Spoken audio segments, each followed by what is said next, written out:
from the Office of Graduate Research at Flinders University.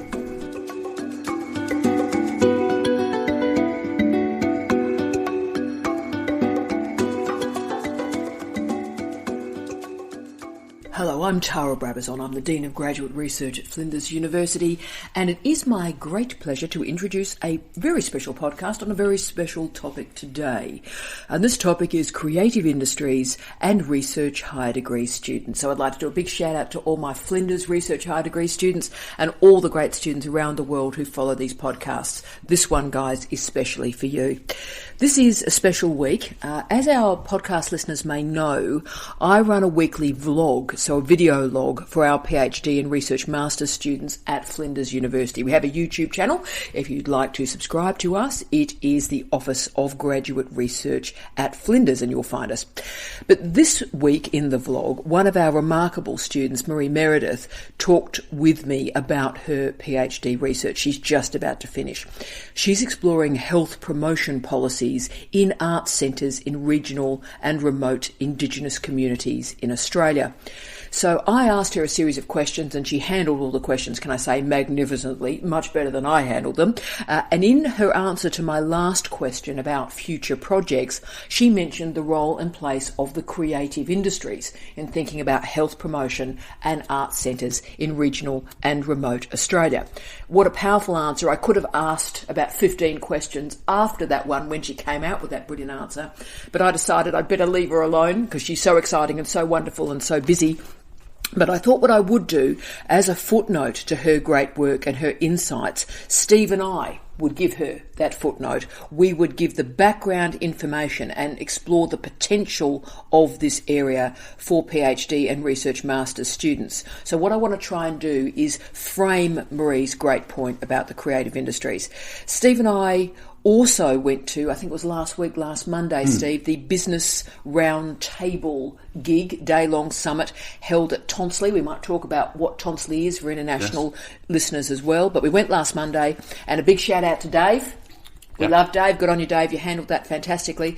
And when we went to Tonsley, this was all about industry-university partnerships, noting the use of the word industry there, and we'll talk about what particular industries they were very focused on. So this is a big deal. Our role really is to provide the framework around Marie's great point, and for all the men and women out there, whether you're in the hard sciences, whether you're in engineering, whether you're in computer science, whether you're working in ag, whether you're working in the social sciences, sociology, criminology, or right through to high theory in the humanities, this will be useful for you because people are going to be using this language at you, and you need to know how to handle it and how to answer it. So good morning, Steve. Good morning, Tara. Well, this is a biggie, and obviously this is your expertise, this is my expertise, this is our big picture item, so let's go for it.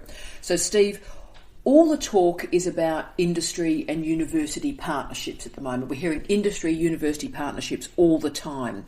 But for me, this is quite a reified discussion in Australia, because what are they actually meaning about industry? When they're using the word industry, what are they talking about precisely?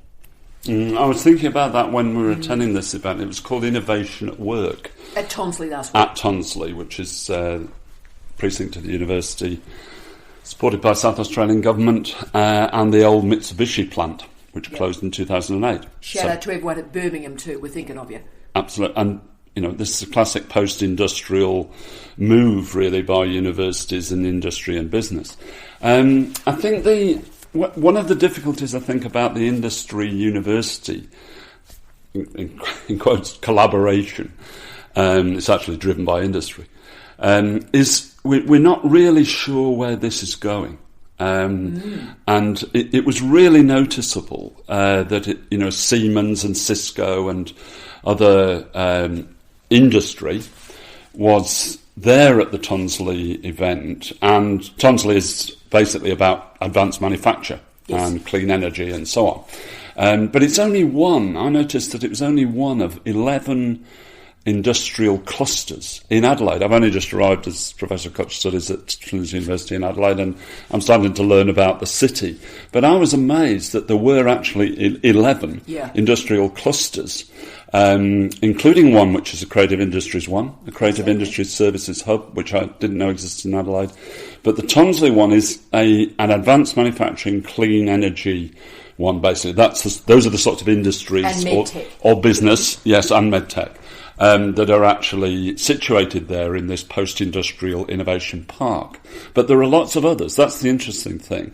And I wondered what links there were between those other industrial clusters and the other 3 universities in Adelaide, for example. Yes. Flinders is very much driving this one, the Tonsley one. But I get a sense, really, of there not being very clear ideas about who is leading this and what industry is getting out of their collaboration, in quotes, with the universities. And I really got a sense also of industry basically saying what universities should be about, what kind of research they should do, whether it should be applied or blue sky. When did we ever get to a point where industry was telling universities what to do? That's not to say there shouldn't be collaboration, but I think that's part of the problem. Yeah, and also who's paying for that research is the other variable. And this is one of my big interests. So, for example, we've worked with industries, and all sorts of industries too, whether it be agriculture, the wine industry, for example, the music industry. We've worked with industries our whole career. So we're not against this. This has been our bread and butter work. We love doing this work.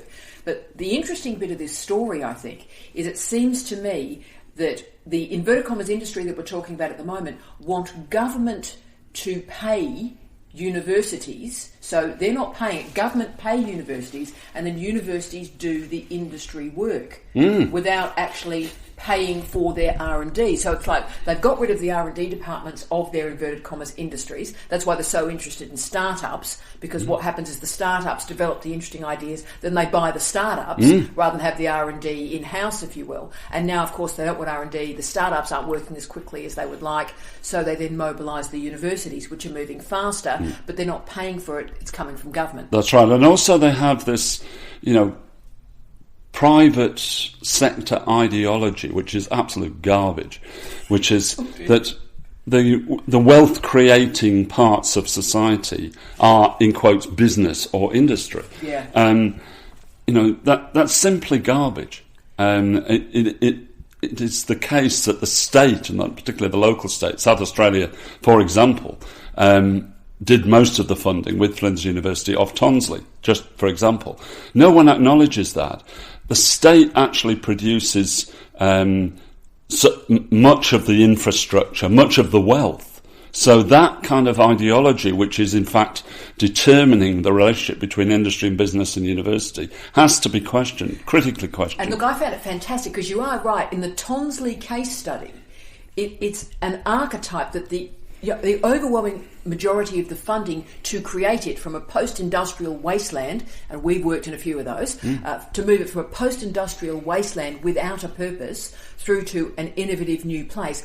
Just about all that money came from the state government of South Australia. A really forward-looking Labor government. And then the secondary money came from Flinders University infrastructural grants. Absolutely. And yet not one person at that gig said, thank you so much for the state government of South Australia for this great work. It was very much, they were almost embarrassed about it. And, oh, look, trust me, the state government will step away once industry takes over. So I found it quite fascinating, really. But that comes from this nonsense idea that only the private sector is wealth creating. It's one of the neoliberal myths, and it's now starting to get trashed. But I can see how that actually feeds into this idea of this is what the university will do. We will tell you what to do. And also, it is interesting because a lot of these industries are clean industries, and they're working in, with and through digitisation. So through the internet, capital I, little I, however you'd like to refer to it. And people forget that the internet was a state-funded enterprise. Yes. So it came from universities, science organisations and the military. So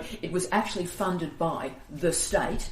And similarly, when we're dealing with the World Wide Web, Sir Tim Berners-Lee gifted the web to public use. Can you imagine the amount of money he could have made out of that? He developed it at CERN and then gifted it to the planet. Yeah. So these are inconvenient truths, aren't they? These are inconvenient truths that people don't quite grasp, that all of this is based on state money. And that's what the state should be doing. The state is a great enabler of wealth. So we seem to be forgetting about that. But let's go back to the basics a bit if we can, Steve.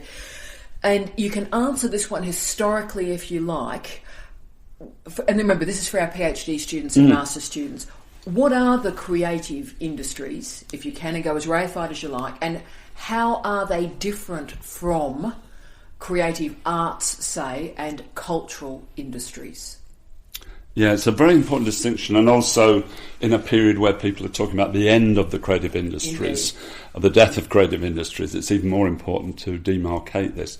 I mean, the idea of creative industry itself, really, the creative industries, came out of the New Labour government in the UK, where the Treasury, arguing with other aspects of government, came up with this idea of creative industries. And people like Chris Smith, who I worked for as Secretary of State for Culture, Media and Sport in the first New Labour government in the UK, developed it in terms of policy and slightly in an academic direction. And then people just piled in many ways. Around the world, it got globally exported and globalised. But I think particularly the cultural mapping, which started with the Department of Culture, Media and Sport under Chris Smith, started to demarcate what industries they were really talking about. So it moved from architecture and design through information technology, computers and so on, right the way through to music and sport. So it had a pretty wide definition. And even recently, even when people talk about the death of creative industries, there have been recent statistics on the importance of those creative industries under that cultural mapping set to the UK economy, which is going down the plug hole after Brexit. Yeah. It's creative industries, in many ways, which are keeping that economy afloat. So is it a Pokemon-led recovery? Is that what you're telling me? I think so. Yes, I think so. But it is true also that there is this idea of the death of or the end of creative industries. And partly I think it's because for many years people just talked about creative arts. I'm a Professor of Cultural Studies in the School of Creative Arts and Humanities, for example, at Flinders University. Not a creative industries. No. Creative arts is still used, and it's still very much that kind of 1950s idea of, art for art's sake. Art is good for you. Capital L literature, artistic photography, artistic filmmaking. Absolutely. Not too much dirtied with the hands of capitalism. That's right, or of capital. Capital. And I think the cultural industries, which probably emerged in the late 1970s and developed at the GLC in London. And can I just say, and of course, Bob Hawke, particularly in the Keating government. Very much so in Australia. With Stuart Cunningham, those of you that are interested, he wrote a book around that period called Framing Culture, by memory. Yep. So the cultural industries developed and did have a more political purchase on industry and culture. Yeah. Lots of unevenness, but eventually, in the late 1990s, you got this idea of creative industries, which, as I say, was exported globally round the world as partly a way of saving the new economy, which started to get into trouble, particularly with the global financial crisis, and the knowledge economy, the so-called knowledge economy, but also partly it reframed the way in which we think of culture, economics, media. Yeah, how did it reframe it? From the idea that culture is good for you to culture can be economic. Yeah, so I'll just add a few little footnotes to Steve's commentary there. So cultural industries often involved block grants coming from state or county or federal governments to artistic organisations. That's right. So they would go to, say, ballets or orchestra. Regional arts was very, or individuals. Very big. That's right, or individuals, but less so. Regional arts was very, very big. So it was a mode of subsidisation, if you will. Yeah. And also what I call the GLAMs, galleries, libraries, archives and museums, were particularly funded through cultural industries. And still, it's a very, very powerful area of policy and economic development. And our dear colleague Justin O'Connor is one of the global forces in it, and his work in that area we really strongly recommend. And when Justin worked with me and Derek Wynne at the Manchester Institute for Popular Culture. Even though we called it the Manchester Institute for Popular Culture, it was really a means of investigating aspects of it, in fact, almost the post-culture industry. That's what we were looking at. We called it Manchester Institute for Popular Culture, but that's what we were doing. Yeah. So creative industries has quite complex relationships with the knowledge economy, so knowledge-driven economic forces, so that's through patents and IP, and also it has complex relationships with the service industries, particularly tourism and sport. So the point about creative industries, guys and gals, is that it has zero interest in this is high culture, this is popular culture. It has a hell of a lot of interest in how something is commodified. So it is interested in popular music, gaming, wine, food, sport. Zero interest if posh people care about it or not. That's not the point. Can we make some money out of it? Can we produce some interesting political and regional development work through it? You happy with that? Yes. Fantastic. So we need to handle a specific problem in Australia in and for the creative industries, I think, and a huge problem in Australia, which is completely ideological, completely invented, and completely getting worse, I would say, rather than better, is this completely bizarre separation of the arts and the sciences here. It doesn't exist this way in any other country in the world we've ever worked in. So there is this notion that the arts is somewhere over here involving people sort of taking pictures of themselves, and the scientists are over there with a pipette in their hand. And that's sort of the extreme, and those two never meet. Now, I find that bizarre because I'm currently supervising in 3 of the 4 faculties in Flinders, because I do knowledge. I'm not terribly interested in going, this is art, this is science. I'm interested in knowledge development. So you've moved through the disciplines like I have.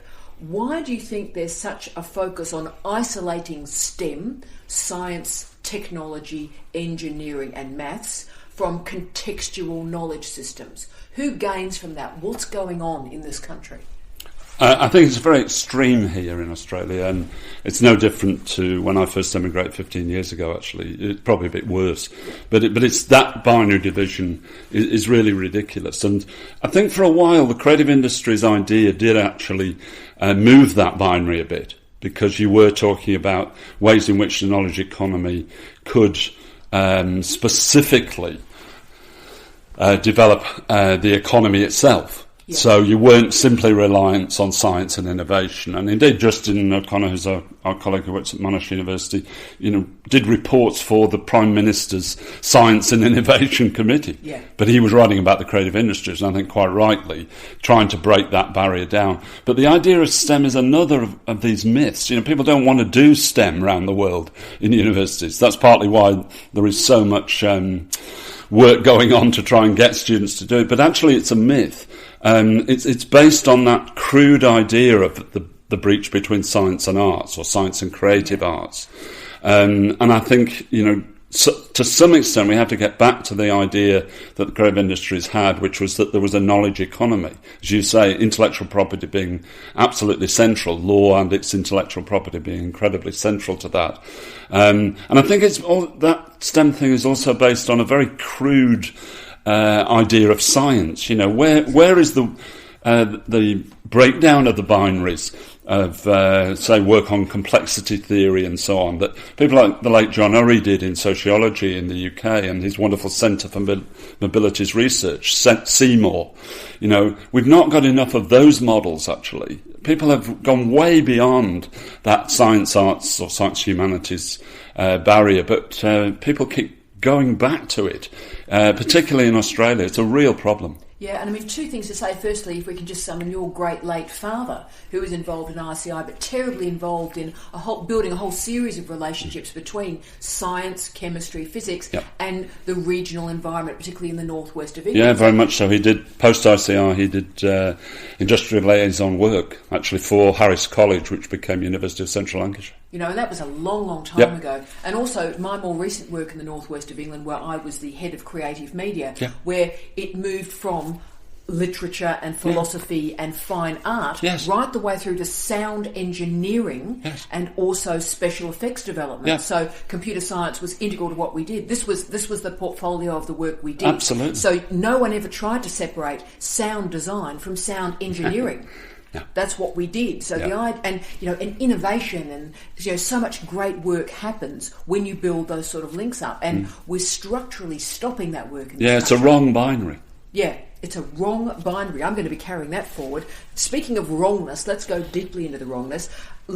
Charles Ledbetter, referred to branding, skill development and design as the three core elements of the creative industries in his early work, 1999, I think was the book, Living on Thin Air. Yep. That was Living on Thin Air for the guys and gals who missed it. Still a great book. Florida, God bless, had his Bohemian Index, but post the global financial crisis, these types of models and systems does seem a bit naive, to be honest with you, Steve. So what happens to the creative industries post the GFC?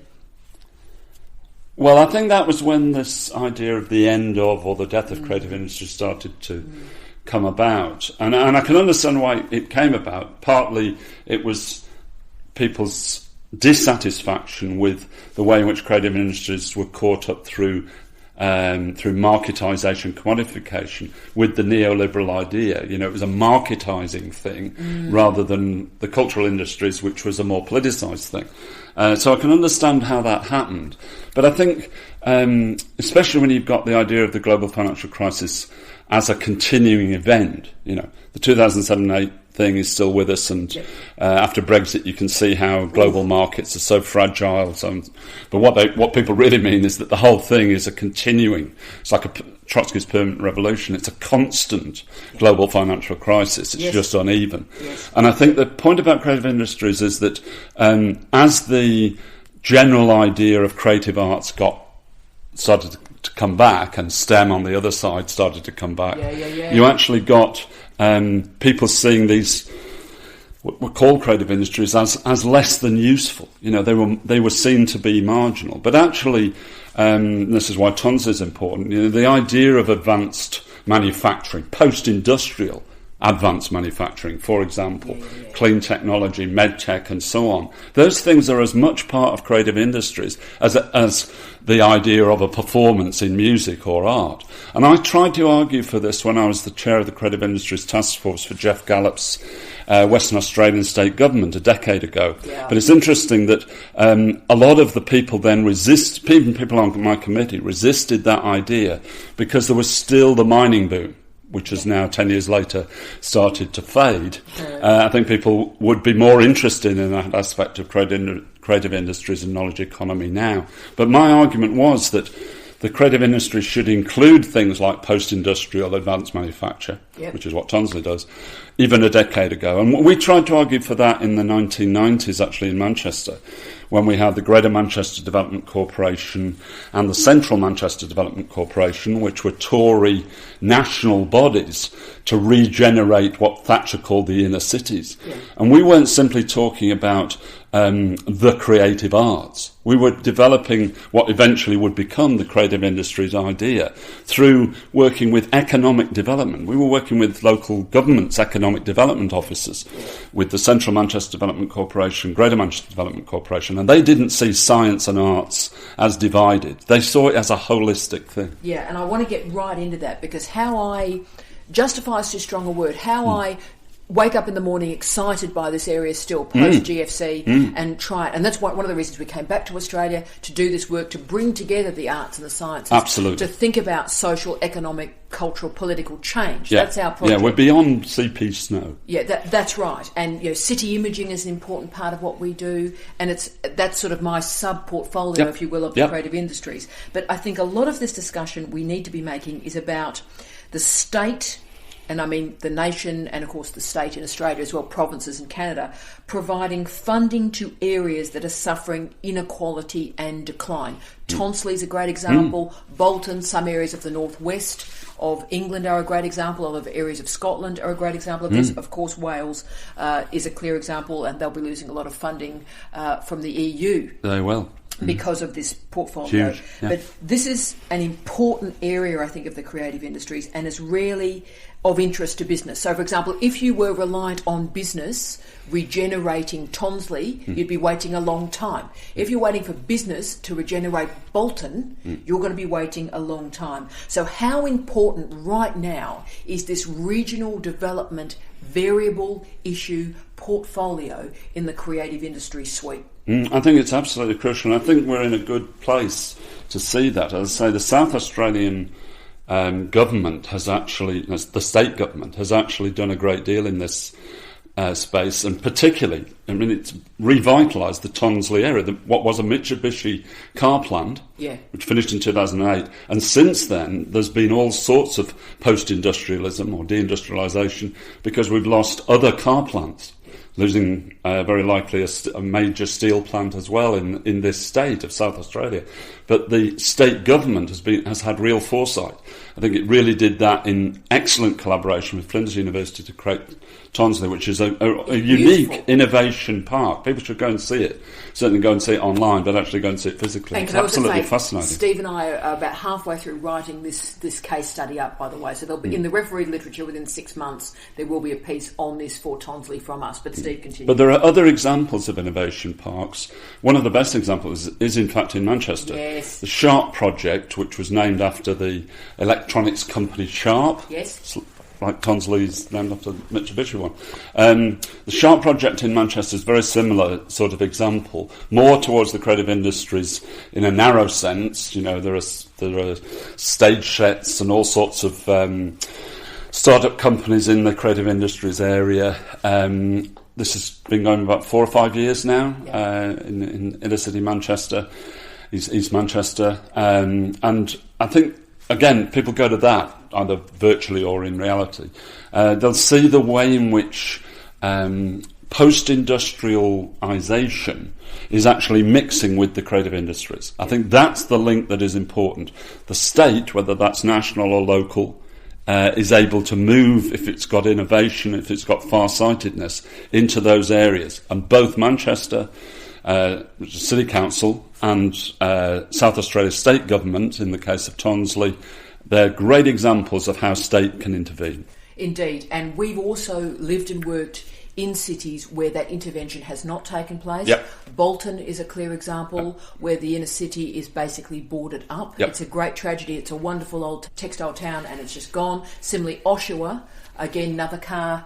Yep, GM, near Toronto. GM, fantastic big one industry town. Yep. The industry left, and can I say left to shambles, left pollution, and I still have memories, I still have nightmares of walking past the old repair, what was it, the old tools? Yes, of GM. Of GM, and seeing purple water. Yeah, and this has been going on for 20 years in the case of Oshawa, which is just to the side of Toronto. Yeah, so if intervention does not take place, this is a very damaging social, cultural, economic scar. But it can be done. But it can be done, and we are seeing it in front of us, which is great.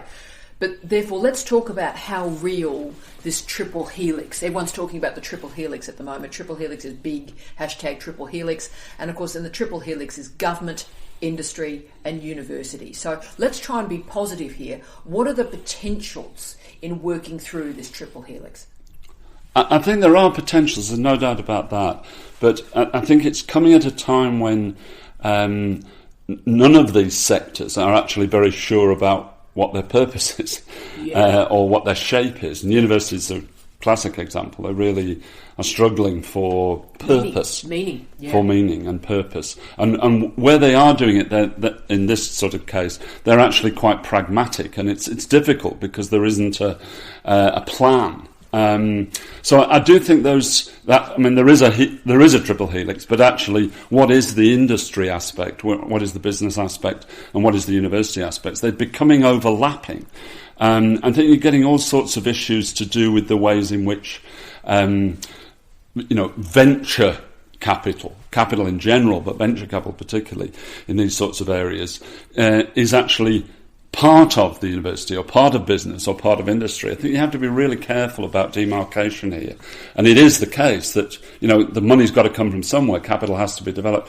I know that, for example, in Manchester Institute for Popular Culture and all the work that we did on creative industries, particularly what Justin O'Connor did, we actually had, there were suggestions about creative industry development service, for example, and the way in which venture capital would be used in the Manchester example. Yeah. You've got to be clear about where these demarcations are. It's not always clear, and I could see from the Innovation at Work event at Tonsley that it wasn't clear. Yeah, and I, putting my Dean's hat on for one moment and talking to my wonderful students, this really matters in the doctoral education space because I can't lose quality assurance on my PhD students' lives, dissertations, and they need money and they need scholarships, and I do everything in my power to ensure that they're well funded. That's a priority for me, absolute priority. Having said that, I cannot have the credibility of their qualifications hampered, undermined in any way to ensure that funding. No, that's right. But I think some of these boundaries have become confused. Yeah. Especially as universities get more and more direction from industry and business. That's part of the problem. Yeah, and again, I would argue in our space, in the doctoral space, I've really got to be judicious here. And it's my job to be judicious and go, yes, that funding is available, but what are the strings attached to that funding? Because I cannot have the quality of these doctoral candidates and these theses reducing in any way, shape or form. No. Crucial. So in Australia, we're seeing, as you've already mentioned, I think, Steve, this fascinating slippage between industry and business. I've been trying to sort of model it and work out how these two terms are being used. So what are the consequences to universities and indeed economic and social development if we allow this slippage between industry and business to continue? Well, I think the really crucial issue is, who is leading what? Yeah. And especially if universities are having to kowtow to these outside forces. Universities are, important independent institutions. They're a business of their own kind, really. And they are, they are, as you've often said, they are funded through mainly public money. Yeah. And as public money is reduced, and there's certainly been suggestions in recent years on both sides of government that more money will be taken out, more public money will be taken out of the university system, then they are looking around for more private money. Yes. It's the nature of that contract, if you like, or of that relationship, which is the difficulty. Who is deciding, as you say, the quality of postgraduate work, just for example, or who is deciding who will pay for what work is done within universities? It's a minefield. It is. And the final question I'll ask will return to our wonderful doctoral candidates if we can. What advice would you give to our PhD students? We have 1,200 PhD students at Flinders throughout the full spectrum of all the disciplines on this planet. It is magnificent. They are magnificent people. They move from the hard sciences to the high humanities. So what advice would you give them when they're thinking not only about STEM or industry or business, but thinking about the creative industries defined in a narrow way or a much more expansive way? Well, I think it's, they've got to look at where they're going to work, for example. Yeah. And in the new age of universities and business and industry, creative industries will be important because they're part of the knowledge economy, which is part of the post-industrial society that we're all going to be in. So if they don't get university jobs, and universities themselves are going to be very different, I think, in their relationship to industry and business in the future, they may well get jobs within these wide-ranging creative industries.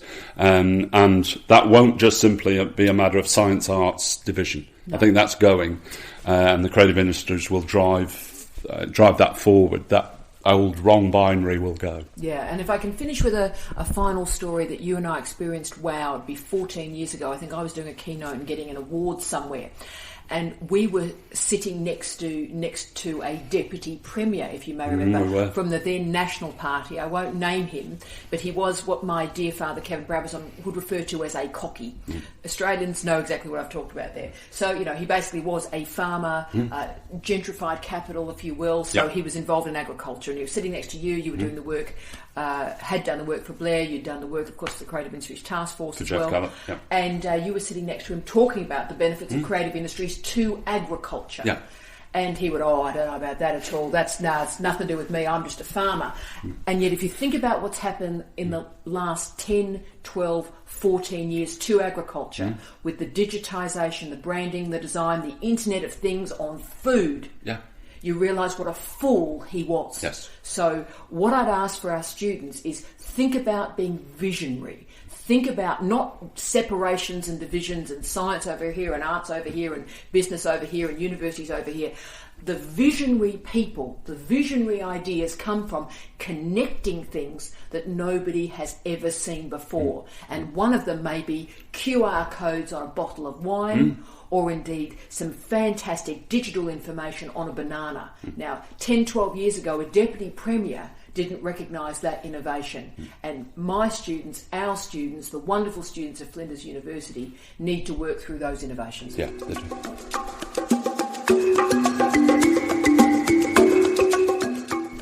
For more information about the Office of Graduate Research at Flinders University, please refer to www.flinders.edu.au/graduate-research.